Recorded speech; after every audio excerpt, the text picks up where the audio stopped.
Hola, ¿cómo están? Bienvenidos al otro mundial.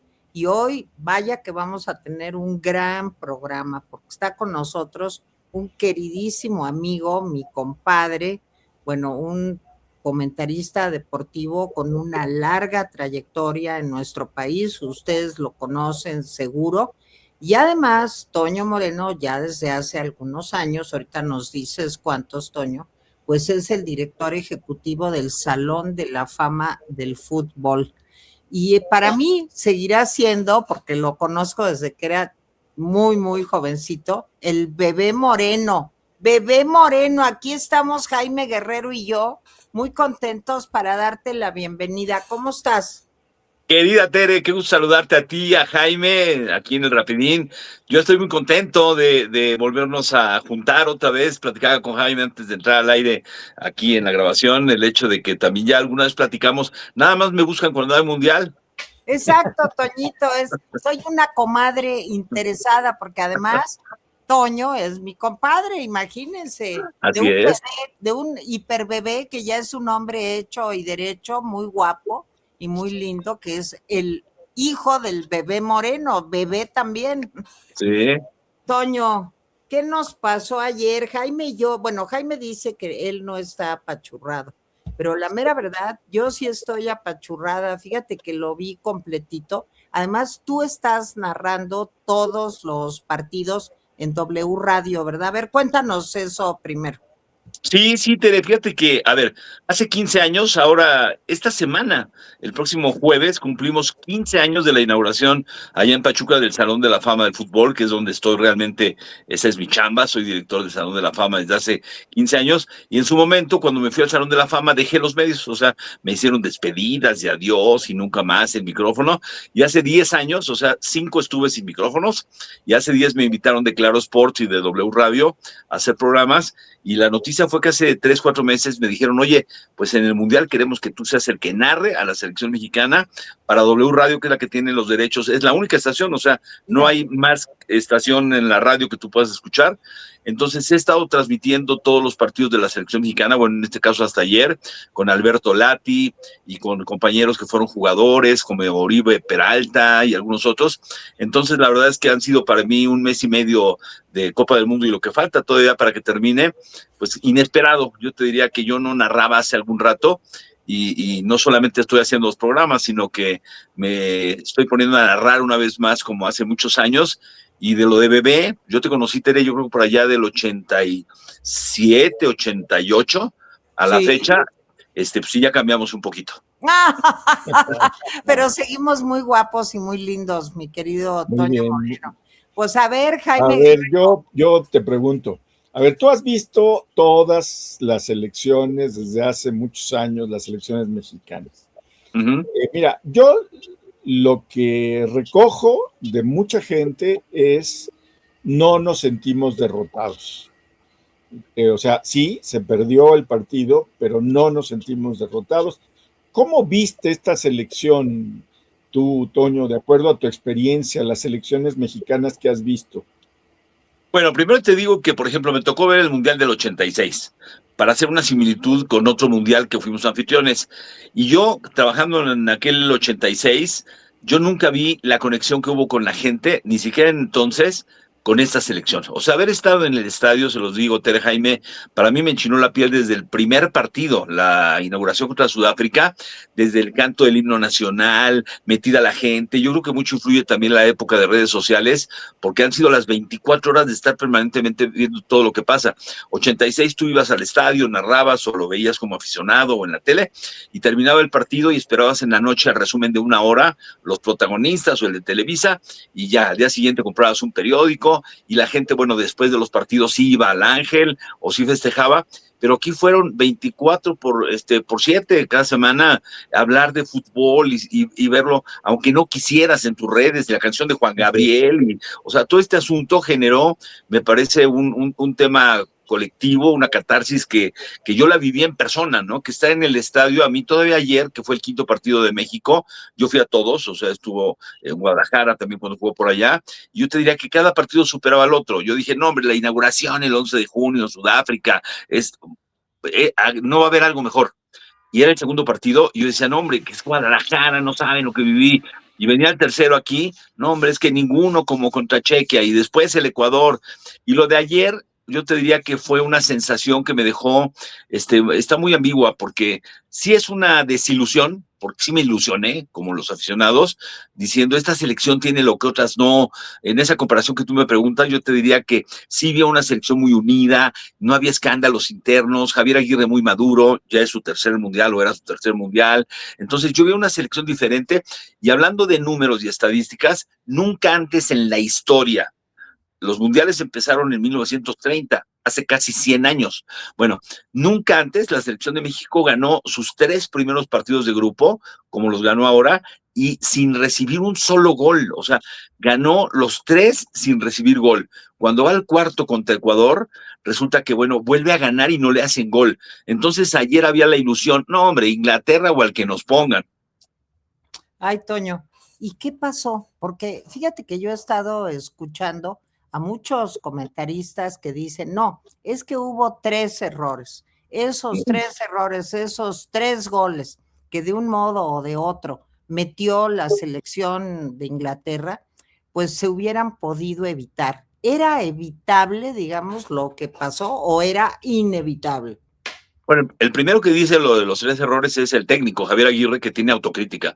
Cuando acabó ayer el partido, dijo, aquí el culpable y el responsable soy yo, porque yo escojo a los jugadores y yo los pongo. O sea, él de alguna manera asume que la gente hoy, mira, ayer cuando dan a conocer las alineaciones, en todos los partidos, en los 5, antes de un partido, el sonido local y el estadio repleto, dan a conocer con el número 1 tal, con el 2 tal, y al final de la alineación de los 11, dicen técnico, y decían Javier Aguirre, no, hombre, se caía el estadio de aplausos. Sí. Y yo vi el fenómeno ayer de salir del Estadio Azteca a una terraza que hacíamos transmisiones enfrente, ya en el camino la gente se lamentaba a Javier Aguirre, es un tonto, cómo no dejó a Quiñones y cómo metió al otro y cómo, o sea, resulta que, bueno, la victoria tiene muchos padres y la derrota es huérfana, ¿no? Porque cuando todo mundo se sube al famoso carrito y celebra, Aguirre es lo mejor. Y ayer, bueno, a él le tocaba, o sea, ahí no puede ser ni el presidente de la República ni el director de la Federación, o sea, es un hombre que se llama Javier Aguirre, el que en ese momento dice, saco a tal y meto a tal, y si te sale, todo el mundo te dice que eres lo máximo,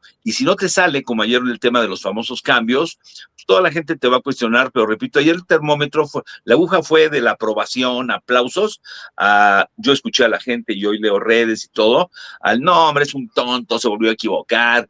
Yo te diría que hay que estar ahí. ¿Qué es lo que hace Aguirre ayer? A ver, sí era evitable el tema de los 3 goles, porque si analizas técnicamente, pues es que en una comete un penal y se precipita, en la otra pierden un balón en la media cancha, pero ahí les va. Te estabas enfrentando a un equipo que te supera 10 veces la nómina. Quiere decir que los jugadores valen 10 veces más, que el que nos metió los 2 goles es estrella del Real Madrid, que el otro, el 9 que metió, Harry Kane, que mete el gol de penal, es hoy por hoy a lo mejor el mejor delantero del mundo, y eso es decirte que más que Messi, más que Cristiano, más que Haaland, más que Mbappé, o sea, Harry Kane es uno de los mejores delanteros del mundo. Si tú les permites, hay errores, pero a lo mejor hubo error frente a Ecuador y no tenías enfrente a una selección que de 3 oportunidades mete 2. Y eso nos pasó ayer, o sea, en 5 minutos nos hicieron 2 goles como si esto fuera boxeo, o sea, te tiraron y te levantaste y ibas levantándote y te tiran otra vez y decíamos, no, hombre, del 2-0 pues va a venir 3, 4 y México se mete con el 2-1 y decíamos, sí se puede. Y bueno, cuando estabas 2-1, te hacen el 3-1, dice, ya se acabó, pero en eso haces tú el 3-2. Entonces, sí había una sensación en los últimos 15 minutos de que de tantos tiros a la portería de Inglaterra, uno iba a entrar, pero no entró. Jaime.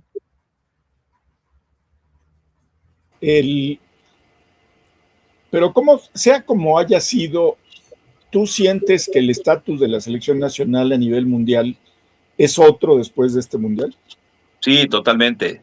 A ver, la FIFA, que es el organismo máximo que da calificaciones, no porque se le ocurra, sino hace evaluaciones de contra qué rivales y cuánto, si ganas tantos puntos y todo.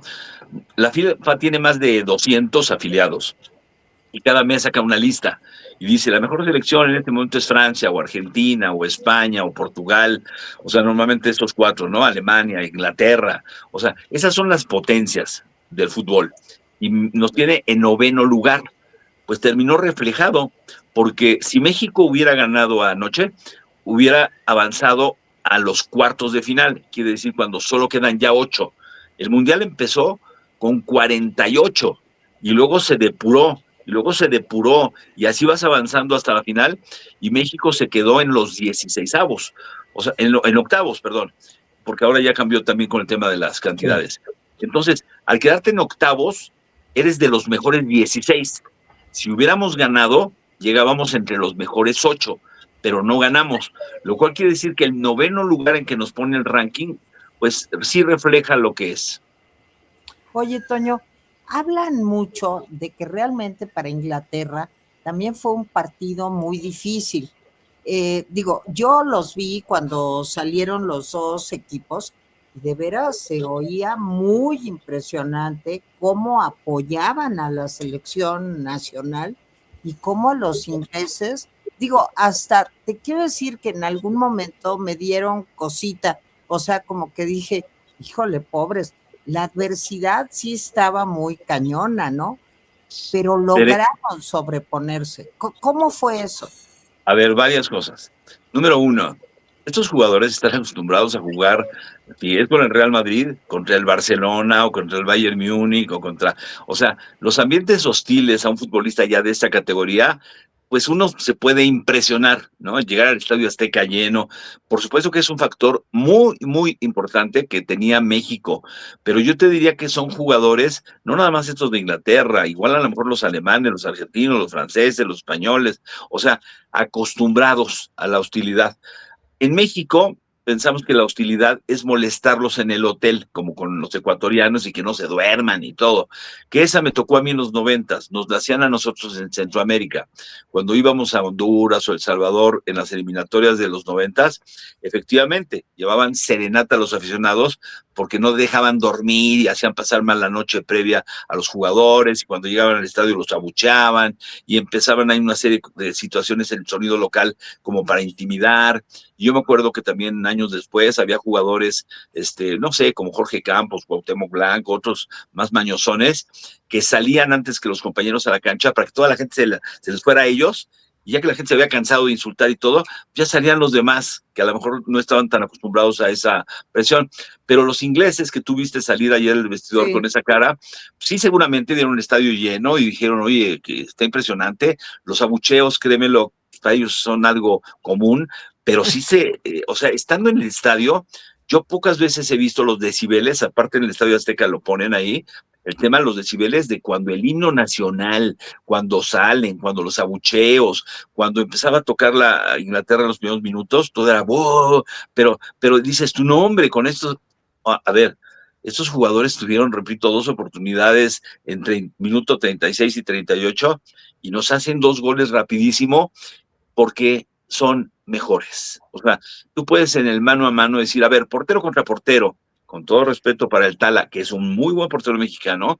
Ayer, gracias al portero de Inglaterra, que sacó 2 así como de película, una se acuesta en el suelo ahí, Pickford es el portero, y otra arriba, que ya iba al ángulo y todo.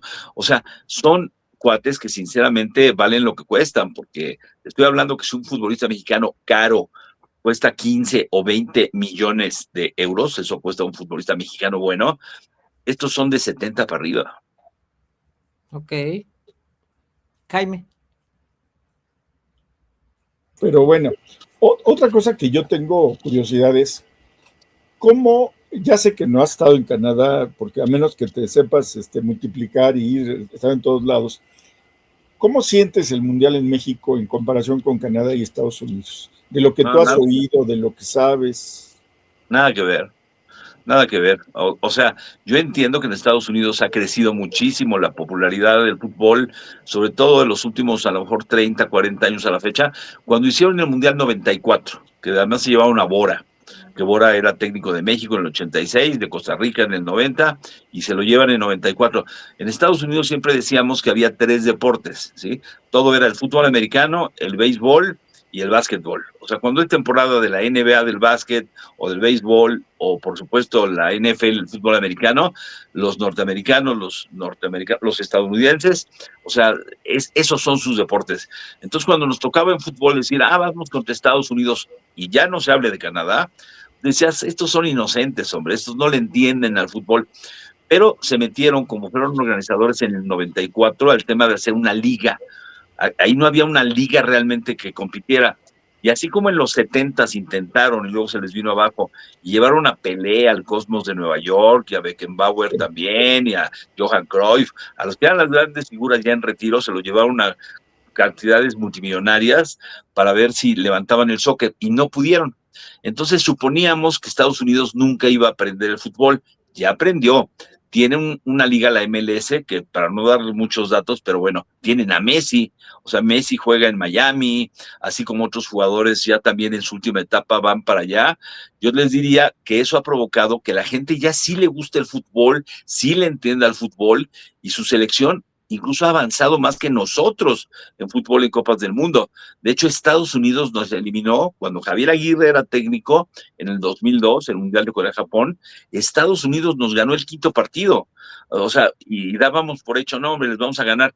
Entonces, a tu pregunta, Jaime, yo te diría, sí les interesa, sí les entienden, pero hablando del tema pasión, ni comparación con lo que pasa en México. O sea, estas escenas que también las ven en Canadá y Estados Unidos, pues no las hemos visto que te manden un video, oye, es que Nueva York se desbordó para celebrar el triunfo de Estados Unidos, o en Vancouver, o qué sé yo, Canadá, cero. O sea, nos van a extrañar en el Mundial, pero México en esta ocasión hizo solamente 13 partidos de 104, o sea, nos dieron el 12% del Mundial. 5 partidos en el Estadio Azteca, 4 en Monterrey, 4 en Guadalajara, pero sinceramente, espero que esto conteste tu pregunta, ninguna de las 3 o de las otras 2 sedes se le acerca ni poquito a lo que se ha vivido aquí. Oye, Toño, y entonces, ¿son intereses políticos, son intereses económicos? ¿Era la situación, digamos, de violencia en México que les daba miedo? ¿Por qué esa distribución tan desigual de solo 13 partidos en México? Porque la FIFA es un organismo que prioriza el negocio. O sea, más que lo deportivo. A ver, ¿por qué le dieron a Qatar hace 4 años el Mundial? Y todo se hizo en un pequeño espacio, ahí estaban los estadios y se movían de un lado a otro.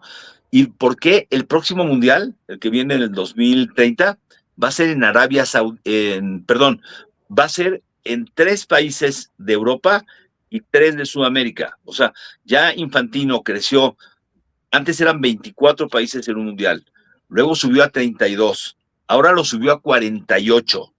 Esto genera más transmisiones, más partidos, más negocio, más patrocinios. Entonces, han priorizado el negocio. Donald Trump, que fue el hombre que le pidió a la FIFA hacer el Mundial, se vio con el tema también de, bueno, oye, pero compárteles algo a los de Norteamérica, porque ahora ya los mundiales ya no se hacen realmente en una sola sede, lo hicieron en Qatar. Les decía, en 4 años, el Mundial se va a jugar una parte en Argentina, en Uruguay y en Paraguay. Argentina, Uruguay y Paraguay ya son 3, y otra parte de 3 europeos, en Marruecos, en Portugal y en España. Entonces dices, a ver, y eso no sabemos ahorita si va a ser con 48, que ya es una exageración, a lo mejor lo sube a 64. Qué o sea, barbaridad. con el argumento de que el fútbol es universal y con todo este tema, resulta que multiplican dinero, o sea, lo que quieren es negocio, y cuando acabe ese Mundial del 2030, en esos 6, se van a Arabia Saudita, que tiene así de arraigo futbolero. O sea, el dinero en Arabia ha hecho que para allá vaya Cristiano Ronaldo y otros, pero aquí el que paga manda. Y el ejemplo es que, bueno, Donald Trump, cuando fue el sorteo de este Mundial, para ver en qué grupo quedaba cada selección, el sorteo iba a ser, Monterrey quería hacerlo, de hecho Monterrey estuvo peleando y peleando, oigan, si no nos van a dar la final, denos también el sorteo, que es un evento muy importante. Y después decía Monterrey que no, dijeron, no, va a ser en Las Vegas. Y faltando 2 semanas, Donald Trump dijo, no, yo no voy a ir a Las Vegas, tráiganmelo a Washington. Y ese día del sorteo vimos una de las cosas más grotescas en la historia del fútbol. Cuando le dan a Donald Trump, Gianni Infantino, el de la FIFA, le da el trofeo, el premio de la paz o algo así. Entonces, es más, creo que ni se lo da Infantino, lo agarra Trump y lo levanta. O sea, se autopremió el presidente de Estados Unidos. Y hoy hay un escándalo en el fútbol, porque a un jugador que habían expulsado está jugando ahorita. O sea, ahorita está jugando en Estados Unidos con un jugador que debiera estar suspendido, pero trascendió porque lo dijo. Donald Trump dijo, le hablé a Gianni y le comenté que ojalá revisen esa suspensión. Horas después le quitaron la suspensión. O sea, el manejo descarado de que lo que diga el señor Trump es lo que hace el señor Infantino, está ahí. Oye, pero a ver, yo te quiero preguntar esto. Si ya de por sí los viajes de las elecciones de un lado a otro es complicado, y eso que estamos todos en Norteamérica, digo, no estamos cerca porque Norteamérica es muy grande, pero en el caso de Sudamérica y África y Europa, es la locura, Toño. O sea, eso implica a los jugadores un problema de acondicionamiento terrible. O sea, imagínate, estás en un uso horario en Sudamérica y tienes que ir a jugar a Marruecos, por ejemplo, o a España. Oye, eso va a ser un desgaste terrible, ¿no, Toño? O sea, lo que tú dices es el negocio por sobre los jugadores. Les vale, Jaime, les vale. O sea, a final de cuentas, los jugadores no opinan, los entrenadores no opinan, y los intereses de televisoras, intereses políticos. A ver, les voy a poner un ejemplo. Este partido que se jugó ahora con Inglaterra, 2 días antes del juego hubo un rumor. Van a cambiar el partido en lugar de las 6 de la tarde a las 12 del día. Y todos, ¿cómo? Si nunca han hecho eso. No, es que parece que va a haber una tormenta y no se va a poder jugar. Efectivamente, ayer en el Estadio Azteca hubo que esperar 1 hora. Yo estaba ahí y no hubo una tormenta eléctrica como la que hubo contra Ecuador hace 8 días o 10, pero sí hubo un aguacerazo y tuvieron que esperarse 1 hora. O sea, sí era real que por una tormenta el partido podía retrasarse, pero después vinieron otros argumentos. Sí. Vino, por ejemplo, que era mejor horario para la BBC y para quienes transmitían en Inglaterra, no ver un partido que en México era de 6 a 8 o como fue de 7 a 9 y verlo allá en la madrugada, que adelantarlo a las 12 y ponerlo ahí en prime time a las 7 de la noche. Entonces, todo te lo puedes creer a partir de que lo que les convenga. Y si esas situaciones como oye, pero los ingleses están en Kansas, van a llegar a México a la altura un día antes o 40 y tantas horas antes, o sea, eso no les importa. De hecho, en este mundial hemos visto equipos que se desplazan de costa a costa en Estados Unidos, ¿sí? Y que así hay que jugarlo. Repito, los jugadores y los técnicos no opinan. Aquí mandan los horarios, las televisoras, que no se empalmen uno con otro. También por eso no se jugó el de México a las 12, porque estaba programado también un partido de Brasil, entonces podían coincidir y había tiempo extra. Entonces, eso, Jaime, de que los jugadores se cansen más o tengan que viajar, no les interesa.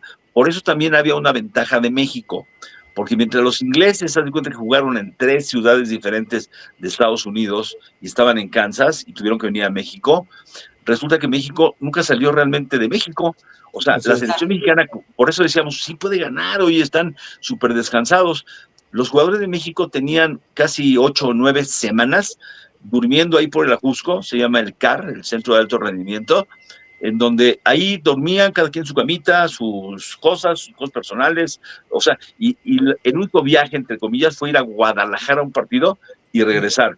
Pero los jugadores podían ir con sus familias un día de fin de semana, las familias también visitarlos, les daban tiempos libres, o sea, estaban en su casa y nunca se movieron de la Ciudad de México.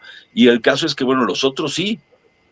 Oye, Toño, pero esto que estamos platicando realmente es muy grave, porque destruye la esencia del fútbol, que es un deporte. Estaba yo viendo también, lo comentábamos Jaime y yo en el programa Mediodía, que los belgas ahora también están pidiendo que la tarjeta roja, pues también como que no pasó, y así me imagino que comenzarán muchas, no sé, funcionarios, porque el chiste es, si les habla un presidente, y si ese presidente es Trump, pues te podrás imaginar que no hay regla que valga. Entonces, esto no destruye la esencia del fútbol, no hay una instancia superior que pueda evitar que se destruya por corrupción, por afán, por ambición, en fin, es destruir el fútbol. Bueno, mira, el anterior presidente de Gianni Infantino era Joseph Blatter, que bueno, no está en la cárcel de milagro, porque bueno, ahí hubo un tema sumamente grave que aparte salpicó a jugadores o exjugadores como Michel Platini en Francia o Franz Beckenbauer en Alemania, etcétera. O sea, con dinero baila el perro, Tere, porque la FIFA es como la ONU, o más en cuanto a cantidad de países afiliados. Y resulta que cuando va a haber votaciones, no sé si ustedes saben o vieron o conozcan el argumento de una película que acaba de sacar por ahí Diego Luna. Ya la vi, ya la vi, donde bueno. se ve Emilio Azcárraga, Roberto Cañedo, Guillermo Cañedo. Que hace, Guillermo Cañedo, donde el muchachito que hace todas las tranzas y toda la corrupción para conseguir el Mundial del 86. Sí, bueno, a ver. Pero Toño, esto no puede seguir. Comadre, ahí es una sátira de algo que parece no tan alejado de la realidad. Además hablan de mi famoso tema de los cachirules. Claro que tú los descubriste en 88, me acuerdo. Sí. Bueno, porque ese tema, con eso acaba la película esa de Netflix de Diego Luna, de que después de conseguir el Mundial, y es muy chistosa la gente que no lo ha visto, porque ese es un ejemplo, repito, es una sátira, está magnificado, pero dice, a ver, ¿cómo le hacemos para que México tenga el Mundial del 86? Y evidentemente, pues, sobornan a los que tienen que votar para que en ese momento gane México y no Estados Unidos, le ponen cosas para que Estados Unidos llegue con menos tiempo a su presentación y México gane. Cambian hasta los donde se sientan los que votan. Una noche antes se llevan de fiesta, pero de fiesta total, a los que van a votar, y ya que cabildearon, estos 15 van a votar, pero son 40, 50, empiezan a colocar que voten juntos los que van a decir que sí, para que el 16, 17 que tenían duda, digan, ya perdí voto por el que va a ganar, me voy a quemar si no. Entonces, repito, es una sátira muy apegada a la realidad, porque vuelvo a lo mismo, a tu pregunta. Tú dices, esto no va contra el espíritu deportivo y todo este asunto. Pues sí, pero resulta que lamentablemente así han funcionado las cosas. Y voy a hablar también del otro lado. México en los 90 fue a un torneo que no debiéramos ir, porque la Copa América solo es para equipos sudamericanos. Nosotros tenemos la Copa Oro para norteamericanos, pero la Copa América es mejor porque ahí van Brasil, Uruguay, Argentina, Chile, Perú. Bueno, México quería ir a una Copa América porque nos funcionaba más para elevar el nivel, y entonces los directivos mexicanos de aquel entonces, pues resulta que dijeron, ¿qué hacemos para ganarnos los votos y que nos inviten? Y les llevaron Rolex, o sea, y esto es real, o sea, los directivos que fueron de México antes de la votación se ganaron, digamos, la simpatía a través de regalitos, y entonces México fue, entre comillas, invitado a la Copa América, pero la historia real que ellos los aceptan es, bueno, tuviste que sobornar o que chantajear el tema, porque si no, no iban a votar por ti. ¿Y cómo nos fue? Muy bien, en esa Copa América muy bien, porque en el 93 México nunca había ido a esa Copa América, con Mejía Barón fueron a la Copa América y llegaron a la final. En Sudamérica hay 10 países, y resulta que invitaron a México, y México llegó a la final, y aparte ya no sabían, porque decían, oye, es que en el reglamento, imagínate que la Copa América la gana un equipo que ni pertenece a esta zona, y México llegó a la final contra Argentina, sí la perdió, luego volvió a llegar a otra final contra Colombia en el 2001, y sí la perdió, pero me refiero, la selección mexicana pudo estar en esos certámenes que no nos tocaban, pues porque a través de chantajes y de darles lana a los equipos, porque la transmisión en México genera mucho dinero. Entonces, por ejemplo, en algún momento, para ir a otro torneo, la Copa Libertadores de Sudamérica, la selección mexicana le dijo a Venezuela, oye Venezuela, tú estás invitado, pero eres muy malo, ¿por qué no nos das chance que en tu lugar vayamos nosotros? Y entonces la Confederación de Conmebol, la Confederación de Sudamérica, dijo, oye, no, pero no podemos decir que vendió su lugar a México. Entonces inventaron una Copa Prelibertadores y a Venezuela le dijeron, mira, si te ganamos el lugar, no solamente vamos a ir nosotros, sino te damos lana, porque ahora las transmisiones de la Copa América las va a tener México. Entonces los venezolanos aceptaron y pusieron siempre en juego su boleto a la Copa Libertadores a cambio de dinero. Y perdieron, claro. Y perdieron. Oye, Toño, mira, ya aprovechando que estamos aquí haciendo recuerdos de la corrupción de nuestro país y en fin, cuéntanos brevemente lo de los cachirules en 1988, porque Toño Moreno se volvió en aquel momento, bueno, pues una celebridad de un día para otro por esta barbaridad. A ver, cuéntanos, Toño. Ya, hace poquito me mandaron ahí un fragmento de una entrevista a Diego Luna, que me menciona mucho, aparte de que lo conozco perfectamente, es muy futbolero, le va a los Pumas como yo. Él decía, agradezco el momento que Toño Moreno se decidió a hacerlo porque eso cambió muchísimo el tema de la historia del fútbol mexicano. ¿Por qué? La Federación Internacional, la FIFA, siempre había advertido, si algún día cachamos que se hace trampa y le alteran a los jugadores infantiles o juveniles para esos torneos la edad, castigamos al país que sea 2 años. Y nosotros, como habíamos hecho el Mundial 86, y la FIFA nos echaba flores, y Joao Belange, que era el presidente de la FIFA, decía ningún Mundial como México y todo, pensamos que eso se decía, pero no iba a haber tal. Y entonces resulta que se nos hizo fácil a los directivos mexicanos cambiarle sus pasaportes a jugadores que se pasaban de la edad. A que tenía 24, iban a un registro civil o falsificaban el pasaporte, el acta de nacimiento y le ponían, tú di que tienes 19. Y a que tenía 22, tú di que tienes 19. Y a que tenía 25, tú di que tienes 19. Pero no había pruebas. Todos los periodistas ya sabíamos que se hacía trampa. Y la Federación saca una revista anuario en abril del 88 y dicen, oigan, ¿qué creen? Después del Mundial no había internet. Entonces, después del Mundial tenemos un documento que va a ser muy valioso porque tiene todas las estadísticas de los equipos, las edades, todo. Y en el caso mío, pues realmente más que una investigación, fue como un descubrimiento de que ese anuario rápidamente yo dije, a ver, voy a cotejar qué edad le pusieron. Si en este momento hay jugadores compitiendo por México, supuestamente menores de 19, seguramente también alteraron el anuario para que coincida la edad con la que mienten. Sí. Y no lo hicieron, o sea, el anuario traía las originales, las reales. Entonces yo hago una nota y pongo, es increíble que la propia federación nos da a conocer un documento donde se balconean solos, porque ahí dice que tienen 24 años los jugadores que dicen en el torneo que tienen 19. Entonces era un asunto que además involucró a la Secretaría de Gobernación, porque se falsificaban documentos oficiales. Conclusión, la Federación de Fútbol de México quiso minimizar el tema y dijo, bueno, se supone que nos van a castigar 2 años a esa selección juvenil, pero como somos México, vamos con nuestros cuates a Suiza, a la FIFA, y que nos lo quiten. Y el tema fue que lo ampliaron a todas las selecciones. Entonces, todo el fútbol mexicano, suspendido 2 años, incluyendo a la selección mayor que iba a ir al Mundial de Italia, y todos los directivos de esa época, el presidente, que era Rafael del Castillo, Rafael Lebrija, el tesorero, el secretario, el del segundo, eran como 10 directivos expulsados del fútbol. Entonces, como dice Tere en ese momento, yo siempre le doy crédito a José Ramón, porque yo trabajaba, además de con Tere, ¿vale? Trabajaba en Imevisión y TV Azteca, claro. Y le dije a José Ramón, José Ramón, ¿ya viste que pasó esto? Y yo lo publiqué en el periódico Ovaciones, en una columna que yo tenía. José Ramón me dijo, oye, hay que retomarlo y vamos a seguir investigando. Y luego ya aparecieron las edades originales, las actas originales. Entonces, digamos que yo desaté el tema, yo descubrí en ese anuario la mentira, y esto creció, y no fuimos al Mundial de Italia por ese castigo.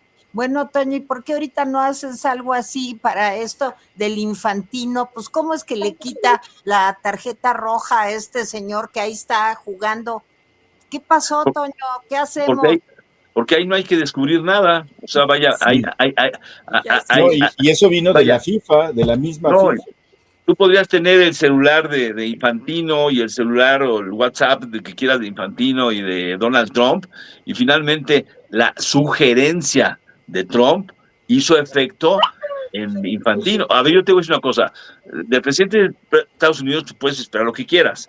Aquí el que dobla las manos y públicamente queda muy mal es el presidente de la FIFA. Te repito, no se le acabó en diciembre, cuando dio un premio de la paz y todo este asunto, y todos se quedaron viendo como diciendo, ¿a quién? ¿Por qué? ¿Cuándo? Nunca hemos dado eso. ¿Qué tiene que ver con el fútbol? Y es evidente que, bueno, se han sometido a los intereses de lo que quiera y mande Estados Unidos. Claro. A ver, una pregunta un poco regresando a este mundial. ¿A qué crees que se debe el fenómeno del apoyo de buena parte de los aficionados mexicanos a las selecciones chicas? Por ejemplo, Costa Verde. Por ejemplo, Paraguay. Cabo Verde, Paraguay. O sea, era como un deseo de que estas selecciones chicas, llamadas chicas, pues le ganaran a las grandes. Bueno, y vaya que si lo hicieron, tiraron a una o dos, Alemania, Holanda, que fueron acontecimientos. Pero, o sea, ¿cómo está eso? Que de repente dicen, vamos a apoyar a estos. Ahora, por ejemplo, veo un hashtag que dice, todos somos Bélgica. Ajá. No, bueno, mira, las selecciones de 48 selecciones que estuvieron en el Mundial, 4 eran nuevas y una era Cabo Verde, que además todo el mundo decía, ¿y dónde está? ¿Y cómo es? ¿Y cuántos son? O sea, y resulta que el portero de Cabo Verde, cuando empezó en un Mundial, creo que tenía 2,000 seguidores en X, en las redes sociales, y ahora tiene 25 millones o 50 millones.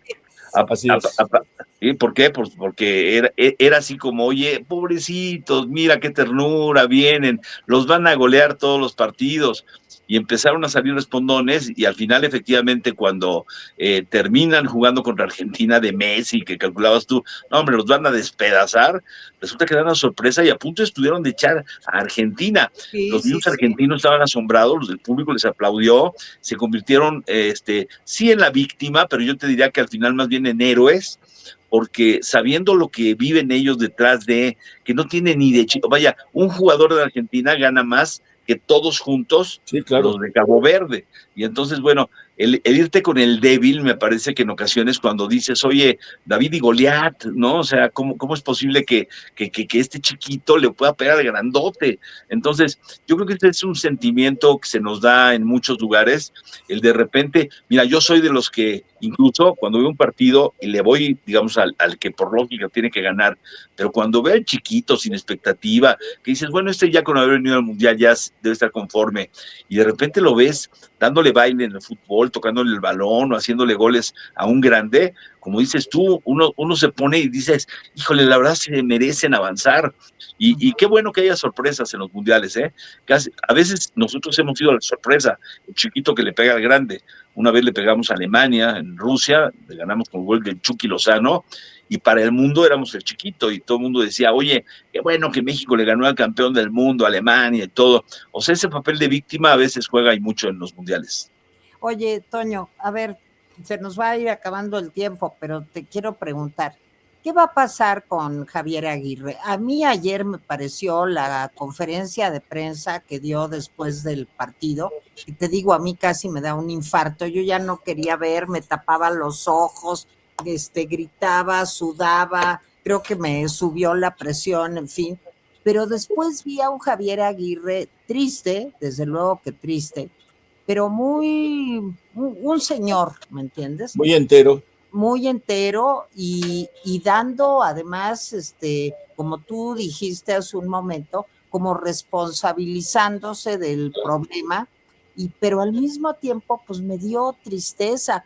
Rafa Márquez se queda como titular, digamos, de técnico de la selección, y Javier Aguirre ya nada, ya se acabó ahí, ¿o qué?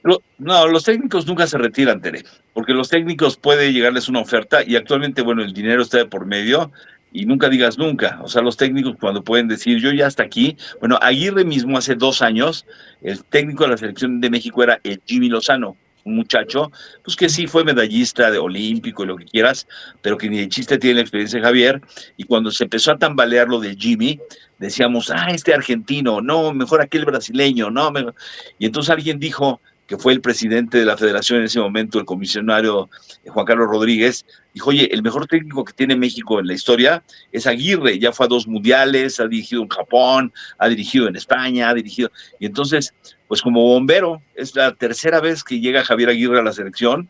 Cuando otros empezaron el proceso, le dicen a Aguirre, oye, ¿qué crees? Tenemos el agua hasta el cuello, ¿lo salvas o no? Órale. Entonces Aguirre dijo en una declaración así abiertamente, yo a la selección ya no voy a volver. Y nunca digas nunca, volvió. O se dio cuenta que había problemas y dijo, a ver, si en algo le sirve, ok, los ayudo. Pero Aguirre cometió errores en sus mundiales 2002, 2010, que él acepta, el meter a jugadores que no debía meter, en fin, manejar diferentes los partidos. Y yo noté a este Aguirre mucho más maduro, más centrado, y la experiencia. O sea, cuando Javier Aguirre ya hablas que tiene 3 mundiales, pues él ya no le asusta el que la prensa y esté encima y que vas contra Ecuador o vas contra Inglaterra o contra el que fueras. O sea, Aguirre está acostumbrado, no le pesa como a un nuevo, a un novato. Caray, o sea, todo el país depende de mí. Ayer todos nos queríamos el entrenador y por eso todo el mundo cuando pierde le decimos, es que es un tonto, ¿cómo no metió mejor a la hormiga? Y cómo no sacó a tal, y cómo no, o sea, y finalmente ellos son los que deciden, ellos, para eso les pagan. Y yo también, como tú, noté ayer en esa conferencia autocrítica, él dijo, no, a ver, si algún culpable hay, pues yo voy a ser yo soy el que los pongo. Y esto no es muy normal entre otros técnicos. ¿Por qué? Porque saben que les falta una carrera y si tú aceptas públicamente que te equivocas, digamos que bajan tus bonos. ¿Qué va a pasar con Aguirre? Aguirre dice que ya no va a seguir dirigiendo por el momento, así lo ha dicho otras veces, pero seguramente el cañonazo que le puede llegar a lo mejor de Arabia Saudita, por decirte algo, pues evidentemente hará que su esposa, a la que conozco perfectamente y decide mucho de su vida, que es Silvia Carreón, le diga, oye, pues vámonos un añito más, ¿no? Si ya ha dirigido en 7 países, bueno, pues resulta que a lo mejor, ¿por qué no uno más, un añito más? Pero bueno, Aguirre, el puesto ideal sería que lo pongan arriba de Rafa Márquez, ya no de entrenador, sino como director de toda la estructura del fútbol de la cancha, no directivo, no en el escritorio, sino un jefe director deportivo para la selección mayor, a la juvenil, a la infantil, pero Aguirre tiene en este momento un año más de donde él quiera, lo que quiera. Muy bien. Bueno, mi última pregunta, Toño, a ver, ¿a quién le vas en este mundial? Porque déjame decirte que yo escuché que había portugueses que decían, Portugal es muy superior a España, y España acaba de sacar a Portugal. O sea, ¿tú a quién le vas? A ver, es que antes de que empezara el Mundial y los viéramos por primera vez, porque ya que empieza el Mundial, pues ya es más fácil, ya ves, Alemania no es lo mismo, Brasil no es lo mismo, pero antes del Mundial yo te diría que el gran favorito es Francia. O sea, la nómina calidad que tienen los jugadores de Francia en ese momento, ganaron el Mundial de Rusia, Francia. Llegaron a la final hace 4 años contra Argentina y la perdieron en penales, pero llegaron a la final, o sea, 2 finales consecutivas. Y la generación ha mejorado. O sea, tiene mejores jugadores que hace 4 años, por ejemplo. Entonces, el gran favorito, yo te diría, en general es Francia. Y luego vienen Argentina, España, por ahí podrías poner, no sé si como sorpresa tal vez a Colombia, Marruecos, ahora lo de Noruega dejó fuera a Brasil, pero como no te voy a hacer bolas con tantos nombres, te digo que el gran favorito es Francia. Y que a lo mejor la final podría ser Francia-España en una de esas. No, porque están en la misma llave. Digamos que hay dos grupos, ¿no? O sea, de un lado está Marruecos, Francia, España, el que gana de Estados Unidos o Bélgica, o sea, y por el otro lado, está Noruega, Inglaterra, puede ser Argentina, Colombia, o sea, si se enfrentaran Francia y España, tendría que ser en una semifinal. Y solo uno va a la final. Ok. Claro. Toño, mi última pregunta. ¿Qué va a pasar con este chavito, Gilberto Mora, que creo que sí tiene 17 años? Sí, los tiene. Se ve como un pajarito. Ya lo investigó Toño Moreno. Ya chequé. Oye, se ve como un bebecito, un pajarito, no como el bebé Moreno, pero se ve como un bebé. Pero a la hora que juega es muy bueno, ¿no? O sea, sí. Este niño tiene futuro. Hay más en la selección que tienen futuro. No es normal, Tere, que a los 17 años, porque tiene 17 ahorita, debutó a los 15 en la primera división de México. Entonces, a los 15 años, cuando tú eres capaz contra los jugadores rivales mañosos, más veteranos, a los argentinos, a los uruguayos que te enfrentas en la liga, y de repente este muchacho, desde que debutó con los Xolos de Tijuana, de su equipo, los Xolos, ni siquiera está en el América o Cruz Azul, está con los Xolos. O sea, todo el mundo dijo, oye, ¿de dónde lo sacaron? Porque parece que tuviera 25, o sea, 10 más de los que tenía. Y resulta que en esos 2 años que ha estado él con las elecciones y todo, nos hemos dado cuenta, pues que es de sus casos, te diría que no es que lo trabajaron muy bien, o sea, genéticamente su papá era futbolista, no fue de gran nivel el papá, pero el chavito creció en el mundo del fútbol. Y ya ahora que empiezan a salir videos de cómo jugaba, como lo de Messi, cómo jugaba cuando tenía 8 años, cuando tenía 10, o sea, ya lo notas diferente a todos. ¿Qué tiene de diferente Gil Mora? Que eso, que a los 17 años ahora en una Copa del Mundo, entró como si tuviera mayor experiencia, sin importarle los rivales. Le llamamos una posición como de táctico, el 10, el 10 era Maradona, ¿no? Pelé, pero me refiero, es un jugador diferente, no es un extremo o un defensa que pide que le den el balón, no, este es el que va a buscar el balón y ya que lo tiene, sabe qué hacer, qué compañero está mejor ubicado, tiene técnica personal para pegarle con la izquierda, con la derecha, o sea, no reúne características normales, la sobrepasa, y todos sabemos que este muchacho primero nos va a dar por lo menos otros 3, 4 mundiales, pero es que se va a ir a Europa, que es lo mejor que le puede pasar. Claro. Oye, Toño Moreno, ¿cuándo regresas para hablar de tu libro? Pues el día que quieras. Cuéntanos rápido. El día que quieras, comadre. Hace poco te comenté que, fíjate, hay 2 cosas. Una es un libro que hice sobre México en los mundiales. Ese es un resumen, una recopilación de datos, de anécdotas de todos los mundiales de México desde 1930. Y lo saqué hace unos 3, 4 meses, porque precisamente venía el mundial y yo dije, bueno, yo que acumulo datos y cosas en cuadernos, ¿te consta? Bueno, yo dije, lo voy a convertir en un libro, y entonces saqué México en los mundiales. Y ese mismo día presenté en el Museo Sumaya, hace como 3, 4 semanas, un libro que yo no sabía que era un libro. A ver, me entrevistan mucho por el tema de un mundial, los cachirules y este asunto, pero mucho, ¿no? Y me llaman y hacemos Zooms y vienen de otros lugares y todo. Y un par de chavos me fueron a buscar allá a Pachuca y me dijeron, oye, queremos platicar contigo del tema de cachirules, ok. Y les di la entrevista y me dicen, oye, pero platícanos más de tu vida, pero ¿cómo cuando eras niño? ¿Y por qué eres periodista? ¿Y dónde estudiaste? ¿Y en tu casa qué decían? Y luego de los cachirules, ¿qué pasó? Y entonces yo dije, pues, ¿qué entrevistota van a sacar? Y un día me hablan y me dicen, oye, todo lo que dijiste, preferimos hacerle un libro, ¿nos autorizas? Digo, bueno, pues si respetas lo que yo te dije de datos, de fechas, y hicieron un libro de mi vida. Entonces resulta que yo me enteré cuando yo estaba impreso, o sea, porque yo les dije, no, hombre, si lo quieren hacer por mí, no me den un peso, o sea, vaya, si les parece interesante, que no lo creo, ahí está saliendo, el de Gol, Tinta y Verdad, es el libro que yo no sabía, que hicieron sobre mí, pero que está basado en horas y horas de grabación, que yo pensé que era para un reportaje de redes o qué sé yo, y el otro, el de México en los mundiales, es el mío con datos.